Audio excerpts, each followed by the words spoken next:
Hey, what is going on, guys? In this video today, we're going to be going over some of the most common bad habits of Fortnite players. We're not just going to be focusing on one specific skill such as aim, building, positioning, or game sense, but more so touching a little bit on all of them. And since these bad habits are so common, limiting or even totally eliminating them from your game should help you become a much better player. So without further ado, let's get right into it. Alright, so to start this video off, the first bad habit that I want to cover is over-peaking and peaking predictably in fights.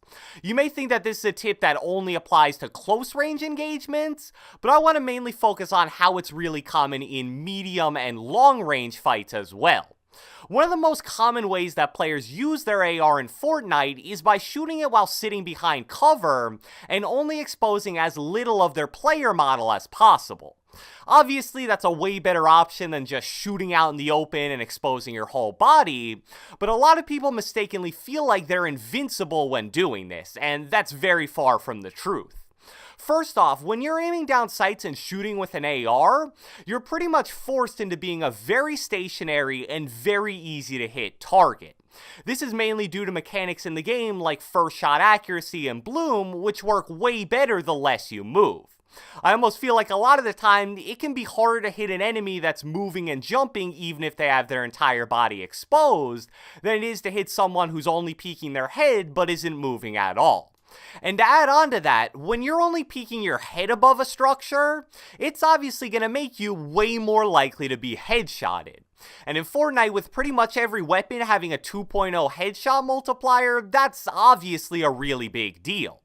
Even at 200 health, with headshots, you can be 3-shotted by a bunch of the ARs in the game, and 1-shotted by pretty much every sniper rifle in the game as well. And speaking of snipers, even though I personally don't snipe all that much myself, I can tell you it's about 5 times harder to hit an enemy that's running, jumping, and generally moving unpredictably than it is to hit someone peeking over a ramp while shooting their AR. Plus, now that all the snipers in the game have the bullet trajectory of the heavy sniper, it's easier than ever to actually hit those snipes. That's why if you're a player that feels like you get beamed, melted, or sniped more than anybody else, it's probably at least somewhat due to you over-peaking in fights. So what can you do to avoid the bad habit of over-peaking? First off, the only time you should ever be peeking in medium to long range fights is when you're actually shooting your weapon. Seems simple enough, but so many players will peek their head out for extended periods of time, either trying to line up shots or scout for enemies. And when you do that, you're not dealing damage, but now you're open to taking it or even getting sniped. Next, you need to make sure that even when you're shooting your AR at enemies who are out in the open, to not stay fully stationary. It's so tempting, especially with how annoying bloom can be, to just stay totally still and shoot a bunch of your shots with first shot accuracy. Especially in situations where there's something like 2 full teams fighting each other in front of you, so it's basically target practice. And you also feel like there's no chance anybody will focus on you when there's so much chaos going on in front of you. But when you do that, all it takes is one player out of your field of vision to lock onto you, and you may end up downed before you can even react. That's why you'll notice that the really good players will almost always stay slightly mobile while peeking and shooting. Not anything crazy, but just enough to where snipers will struggle to land a snipe, and players with ARs won't be able to easily land multiple shots in a row. Moving on, let's talk about a very common bad habit regarding close-range gunfights in Fortnite. In my How to Abuse Aim Assist video I made back in December, I quickly mentioned that a lot of players over-rely on their SMG in close-range fights. I want to go more in depth about what I mean by that because it's something that can almost make it impossible for you to consistently win close and mainly point-blank range fights. So the weapon and inventory setup that the vast majority of Fortnite players use is obviously AR, shotgun, SMG. And the reasoning behind it is fairly simple in theory. Use the AR for anything medium or long range, and then the shotgun and SMG for close and point blank range.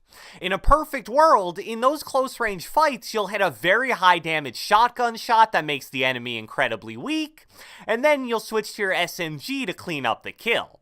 But as I'm sure all of us are reminded on a daily basis while playing Fortnite, it's very rarely as simple as that.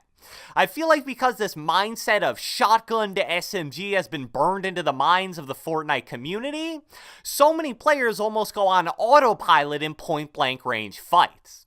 And there's basically two levels of how bad this bad habit can be. The worst example of it is the players who shoot their pump shotgun and then immediately switch their SMG no matter what happened with the shotgun shot. In point-blank range fights, you need to think of shotguns as scissors and SMGs as paper. In a fair 1v1 fight between two evenly skilled players, the shotgun is going to beat the SMG pretty much every single time. So if you miss your shotgun shot but then still immediately swap to your SMG, you're now in a situation where you're very likely to lose that fight. Especially now that players almost always build to protect themselves and even make edit plays in close range fights, good luck landing the necessary 5+ SMG shots that you're gonna need to get a kill most of the time. And the other slightly better yet still negative version of this bad habit is the players who immediately switch to their SMG anytime they hit their pump shot. Now, you may be wondering, why is that a negative thing? I mean, as I stated a little earlier, the ultimate goal of shotgun SMG is to hit a high damage pump shot and then switch to your SMG to clean up the kill. Well, the problem is, when that pump shot ends up doing something like 40 or 50 damage, you're now trying to spray down an enemy that could easily still have 150+ health. And this bad habit is bad enough when you're just doing it during even 50-50 fights, but it can be even worse in certain other situations. Let me give you a super common example of something that gets players killed all the time. They'll have 2 to 3 levels of high ground over an opponent, they'll hit a pump shot for maybe 60 or 70 damage, then they'll switch to their SMG and drop down to try to finish the kill. What a smart enemy will do is just build a few walls to block the damage, wait until you burn through the entire SMG clip, and then easily build up, and now they have the high ground. So basically, you never really want to get caught with an SMG in a 1v1 fight unless the enemy is, I'd say, maybe 50 health or under. Good players simply aren't going to let you hit more than 2 or 3 shots in a row before they're able to fully protect themselves. So you need to make sure you're taking advantage of the burst damage and one-shot ability of the pump shotgun as much as possible. In fair 50-50 fights, it's so much better to shotgun, build, and then shotgun again than it is to shotgun and then SMG spray while praying that the enemy misses their pump shot. And the final bad habit that we're going to quickly cover in this video today is being stupidly aggressive against players in a 1x1. Especially in squads or duos, trying to kill someone in a 1x1 puts you in one of the most exposed positions possible. That's because not only do you have to worry about the player in front of you in the 1x1, but you also have to worry about potentially being third-partied from your back. In the past, this wasn't as bad because the majority of players who were forced into a 1x1 would only know how to turtle and play defense. So basically, if you could get their wall or inside of their box, it was an easy kill. But what you're starting to see now is that players are becoming really comfortable playing offense from inside of their box. You'll see me make plays all the time where I'll intentionally let someone destroy my wall, and instead of focusing on replacing it, I'll just shoot my pump shotgun instead. Or if the enemy destroys my wall but can't replace it, I'll just immediately edit a window and pump them that way. Plus, players are smart enough now to where even if you can get in their box, they'll just spam traps on all the walls, which will pretty much guarantee your death. Worrying about all that while also having to keep your back exposed to potential third-partiers can definitely be a recipe for disaster, so you need to be alert and creative while pressuring someone in a 1x1.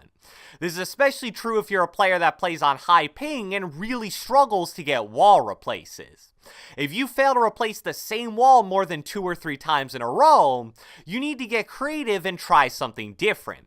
Try doing a coordinated push with your teammates. If you're alone, weaken multiple walls at the same time, and try to make them guess wrong about which one you're going to destroy. Or even use items like clingers or dynamite. There's so many things you can do that are better than just mindlessly W-keying the same wall and hoping a miracle happens. So, I hope you guys enjoyed this video, and if you watched the entire thing, be sure to let me know with a comment down the comment section below. This video is about bad habits in Fortnite, so I want to know, what is your Fortnite bad habit? Be sure to leave a like, leave a comment, subscribe, turn on post notifications, do whatever the heck you want, and I will catch you guys next time.